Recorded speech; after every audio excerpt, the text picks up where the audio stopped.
Face à la pléthore de modèles qui existent sur le marché, comment bien choisir son casque audio? Tout d'abord, il faut savoir qu'il existe plusieurs types de casques. Les casques traditionnels à arceaux sont disponibles en plusieurs modèles. Premièrement, le supra-aural. C'est un casque dont les coussinets reposent directement sur les oreilles. Il est plutôt compact, facile à plier dans un sac, mais pas forcément très confortable. Ensuite, il y a le système circum-aural.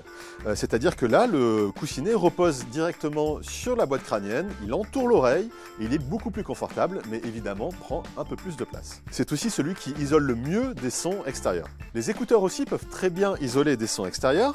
C'est par exemple le cas des modèles intra-auriculaires, mais leurs embouts qui s'insèrent dans le conduit auditif ne plairont pas forcément à tout le monde, puisqu'ils ressemblent quand même beaucoup à ce que peuvent faire des boules caisses. En revanche, vous pourrez choisir des oreillettes qui reposent directement dans le creux de l'oreille, mais qui isolent beaucoup moins bien. On a donc tendance à mettre le volume plus haut au risque de s'abîmer les tympans.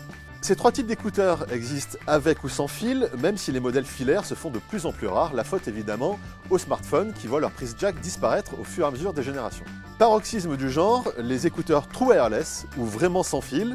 Aucune connexion filaire n'existe entre eux et le smartphone, mais aussi entre les deux écouteurs.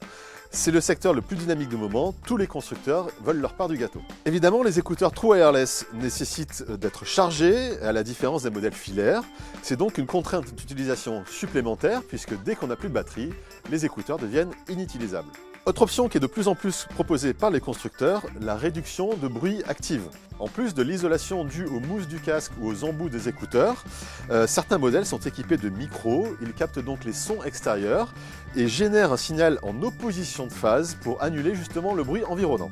Cela fonctionne parfaitement dans les transports, où les bruits de roulement d'un train ou l'aérodynamique d'un avion sont en général très bien masqués par ces systèmes-là. C'est aussi très efficace au bureau pour s'isoler de ses collègues un peu trop bavards, mais cela peut être handicapant si vous êtes amené à communiquer souvent avec eux. Enfin, leur utilisation peut s'avérer dangereuse en ville, notamment au passage piéton où il faudra redoubler de vigilance avant de traverser. Bien entendu, à chaque cas correspond une utilisation. Pour le sport, les intra-auriculaires assurent un maintien parfait, certains modèles ont même des fixations pour bien rester accrochés aux oreilles.